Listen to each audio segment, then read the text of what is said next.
So while we argue here about whether it came from the lab or the wet market or from a bat or whether engineered by a scientist, you're pretty clear it came from a lab and it was released on purpose. Do you think any American officials knew this? We know Dr. Fauci and the connections, basically a money laundering scheme to get money back to the Wuhan lab. Do you think there's any connection to the United States government with this plan?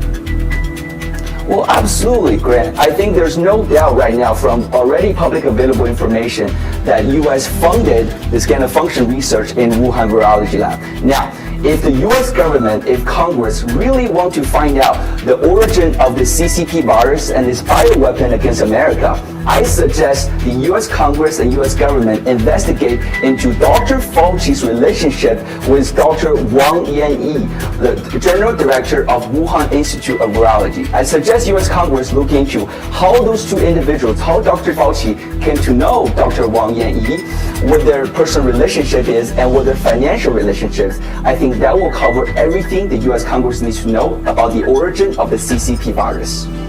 Do you have any information, your associates have any information into what that relationship looked like? Well, I think it will be probably a very intimate relationship. I think a lot of financials you will uncover between collusions between the two individuals.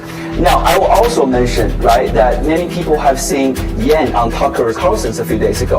Well, Yan Limeng was only one of the many military scientists and insiders that NFSC have spent huge amounts of money and efforts to help rescue from China.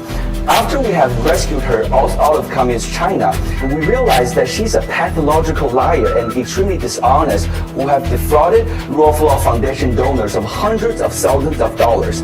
So I really suggest the U.S. Congress focus their efforts on investigating Dr. Wang Yanyi's relationship with Dr. Fauci. It'd be very interesting to see that investigation warranted. Dr. Fauci constantly changing his story and pushing back on here. The bottom line is Americans want answers. People died. We know people died because of this virus. Once we got a hold of what this virus is and how to treat it, it wasn't until after lives were lost, businesses were lost, finances were lost. This was devastating. You think the CCP is done with this kind of behavior? Absolutely. Remember, 13759 plan said this war, the CCP had planned to have it last at least 5 years. We're only a few years into this war. So the CCP will have more unrestricted warfare against this country unless we stop them now.